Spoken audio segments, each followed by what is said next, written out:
Good morning students.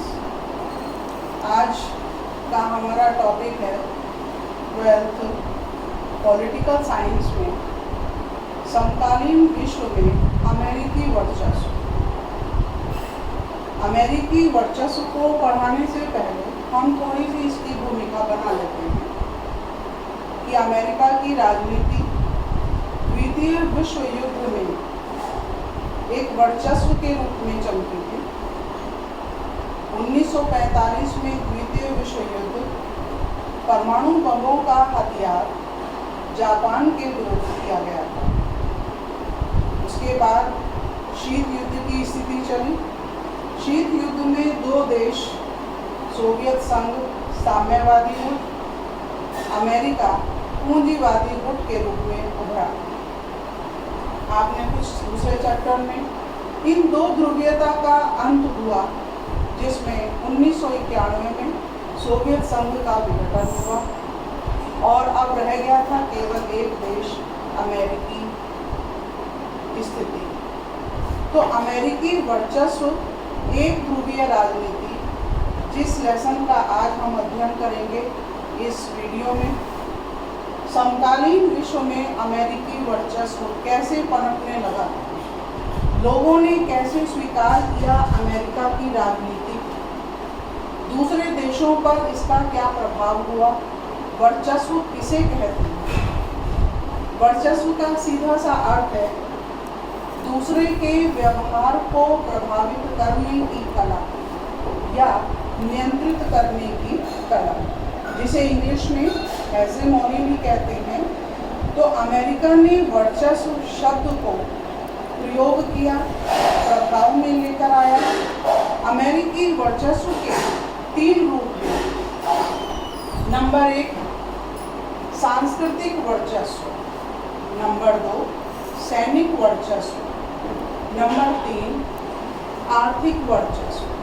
तो पहले हम बात करते हैं अमेरिकी वर्चस्व में सांस्कृतिक वर्चस्व कि अमेरिका कोई ज़बरदस्ती किसी से अपनी बात कैसे मनवाता है। वह ज़बरदस्ती के रूप में नहीं बल्कि रजामंदी के रूप में अपनी बात को मनवाता है। जैसे बच्चे आजकल स्कूलों में अपने मन के अनुरूप हेयर स्टाइल बदल लेना या कपड़ों के डिज़ाइन का बदलाव होना, तो ऐसा बच्चे केवल एक टीवी के माध्यम से देख रहे हैं, आने वाली पिक्चरों में उनके विज्ञापनों के माध्यम से देख रहे हैं और धीरे धीरे ये चलन में आने लगता है। बच्चे बड़े लोग ऐसे हेयर स्टाइल को और कपड़ों के व्यवहारों को अपने पहनने ओढ़ने में प्रयोग करने लगते हैं। यह संचार का एक माध्यम है। टीवी टेलीविज़न ने हमें संचार के माध्यम से इन सारी चीज़ों को अपनाने पर बल दिया है। दूसरा, हम लोग अंग्रेजी भाषा पर बोलने पर ज़्यादा प्रयोग हुआ अमेरिका में। वहाँ की भोजन भारतीय व्यवस्थाओं में चलन शुरू हो गया। वहाँ जीन्स पहनते थे तो भारत जैसी देशों में भी जीन्स पहनना आरंभ हो गया।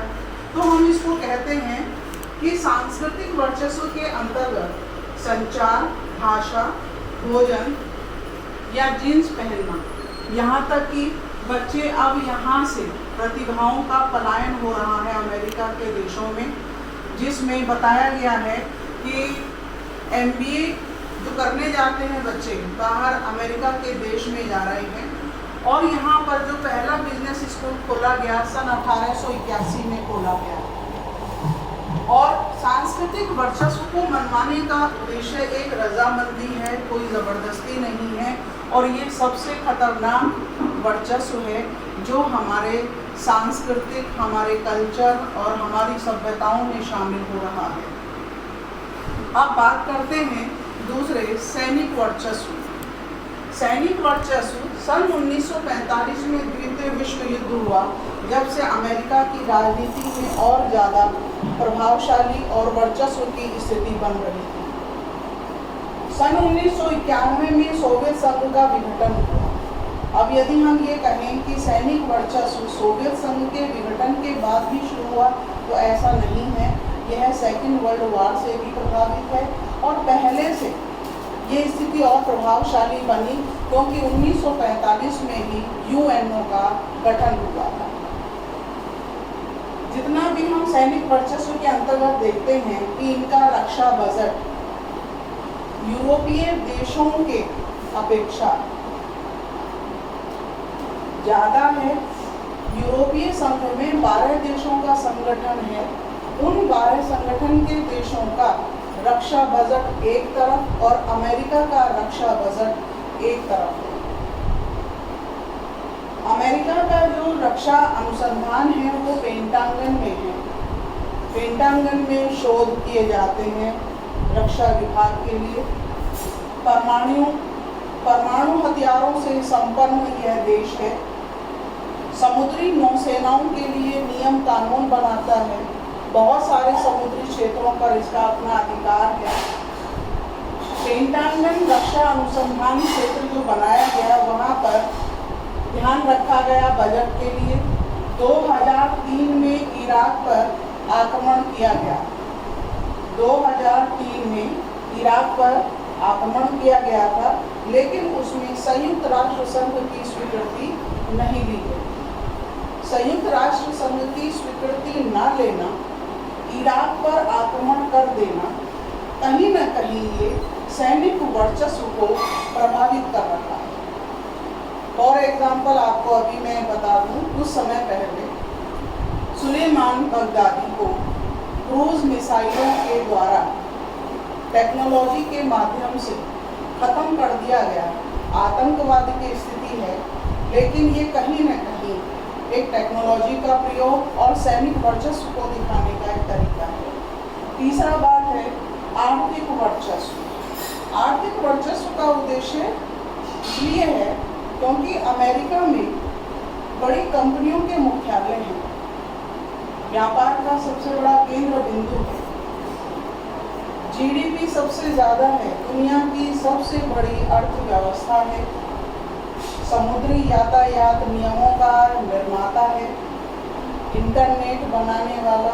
अब तो हमारे सामने और भी स्थिति ये है कि जो संचार व्यवस्था है, कोरोना के कारण टेक्नोलॉजी का बढ़ावा मिला है और इससे अमेरिका की कहीं न कहीं आर्थिक स्थिति की मजबूती की ओर बढ़ा है। शेयर बाजार मार्केट सबसे बड़ा है। WTO, world trade organisation, IMF, international monetary fund, Bretton Wood प्रणाली जो उनके डॉलर को, उनकी आर्थिक स्थिति को और मजबूत करता है।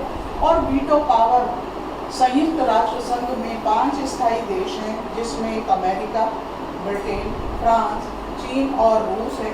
तो अमेरिका का वीटो पावर होना यह भी कहीं न कहीं आर्थिक वर्चस्व को बढ़ावा देता है। अब बात करते हैं हम समकालीन विश्व में अमेरिकी वर्चस्व के अंतर्गत 4 ऑपरेशन हुए इस लेसन में। 4 ऑपरेशन में पहला ऑपरेशन है ऑपरेशन डेजर्ट स्टॉर्म। दूसरा ऑपरेशन इनपफानाइट रीच। तीसरा है ऑपरेशन एंड्यूरिंग फ्रीडम और चौथा है ऑपरेशन इराकी फ्रीडम। अब हम बात करते हैं इसको और एक्सप्लेनेशन लेकर के कि ऑपरेशन डेजर्ट स्टॉर्म क्या है। ऑपरेशन डेजर्ट स्टॉर्म प्रथम खाड़ी युद्ध के नाम से भी जाना जाता है। सन 1990 में इराक ने कुवैत पर अटैक किया। कुवैत पे अटैक करने का उद्देश्य वहाँ के तेल भंडार थे। इराक ने कुवैत पर अटैक किया।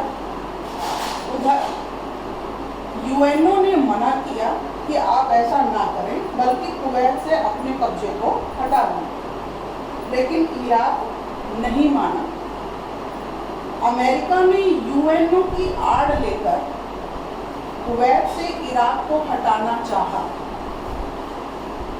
अमेरिका ने यूएन की आड़ में इराक को हटाना चाहता था और इसको हटाने में उन्होंने करीब 34 देश विरोध प्रकट कर रहे थे इराक के खिलाफ अमेरिका के साथ 34 देश और 6,60,000 सैनिक थे। और यदि इनकी सेना में हम देखें तो 75% सैनिक अमेरिका के थे। तो कहीं ना कहीं इस ऑपरेशन के थ्रू अमेरिका ने लाभ उठा रहा था इराक को हटा करके, जिसमें ये बताया गया कि ये वीडियो गेम वार भी कहा गया, कंप्यूटर वार भी कहा गया, क्योंकि इस पूरे युद्ध की टेलीकास्टिंग, पूरी कवरेज टेलीविज़न पर लाइव दिखाई गई थी, इसीलिए इसको वीडियो गेम वार भी कहा जाता है। दूसरा है ऑपरेशन इनकफा-नाइट रीच, अमेरिकी दूतावास पर हमला। अमेरिकी दूतावास केन्या के नैरोबी में बने हुए हैं, दूसरा दार एस सलाम में बना हुआ है। इन दूतावासों पर हमला कर दिया गया और इस हमले का जिम्मेदार किसको ठहराया? अल-कायदा आतंकवादी संगठनों। अमेरिका ने बदले की भावना से अल-कायदा के जो क्षेत्र थे सूडान और अफगानिस्तान, उन्हें क्रूज मिसाइलों के द्वारा अटैक किया गया, उन्हें ख़त्म किया गया। इसी घटना को हम कहते हैं ऑपरेशन इनकफा-नाइट रीच। और इस समय जो राष्ट्रपति थे अमेरिका के, बिल क्लिंटन थे। तीसरा हमारा ऑपरेशन है 9/11 की घटना, जो 2001 में हुई थी, और इस घटना को हम जानते हैं ऑपरेशन एंड्यूरिंग फ्रीडम के नाम से। कहते हैं कि 19 अपहरणकर्ताओं ने अमेरिका के 4 विमानों को अपहरण कर लिया था, और जिनका उद्देश्य था अमेरिका के 4 टावर पर अटैक करना। जो पहला विमान था वो न्यूयॉर्क में WTO के सेंटर पर अटैक किया गया, उत्तरी टावर पर, दूसरा विमान दक्षिण टावर पर, और तीसरा पेंटागन पर, जहां उनका रक्षा अनुसंधान था। चौथा उनका कांग्रेस पर अटैक करना था, लेकिन उनका अपना चौथा विमान पेंसिल्वेनिया के खेत में जाकर के गिर गया था। पेंसिल्वेनिया में के खेत में जाके गिरा। बाद में उन्होंने अटैक भी किए, बदलाव की स्थिति लाए। अल-कायदा और तालिबान के संगठनों को इसका जिम्मेदार ठहराया गया और उन्हें गिरफ्तारी की गई, जगह जगह से अपहरणकर्ताओं की कब्जे में लिया गया और उन्हें ऐसी खुफिया जेलों में रखा गया कि जहां पर UN के अधिकारियों को भी मिलने की स्वीकृति नहीं थी। तो ये अमेरिका की घटनाक्रम है और हमने यहाँ प्रयोग किया है 9/11 की घटना। भारतीय स्थिति में हम जब दिनांक लिखते हैं तो हम पहले डेट लिखते हैं और बीच में मंथ लिखते हैं और फिर ईयर लिखते हैं, लेकिन अमेरिका में पहले मंथ लिखा जाता है फिर डेट लिखी जाती है। तो ये जो 9 और 11 है ये इसी तरीके से लिखा है कि पहले उन्होंने मंथ लिखा है, यानी ये 9 सितंबर की घटना है। 9 सितंबर की घटना, सितंबर के महीने की घटना है। और इसके बाद चौथा है operation Iraqi freedom. Operation Iraqi freedom 2003 में इराक पर हमला किया अमेरिका के द्वारा। इराक में उस समय सद्दाम हुसैन राष्ट्रपति थे और उस अटैक करने का उद्देश्य यह जिम्मेदार ठहराया गया था इराक को कि इराक कहीं न कहीं सामूहिक हथियार के संहार के लिए हथियार बना रहा है और इस हथियारों की बनाने पर रोक लगाने का एक उद्देश्य था।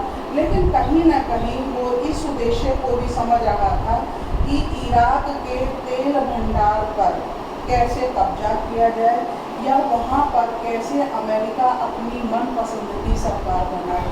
तो इराक पर अटैक करना का उद्देश्य अपनी मनपसंद सरकार बनाना और तेल भंडार पर नियंत्रण करना।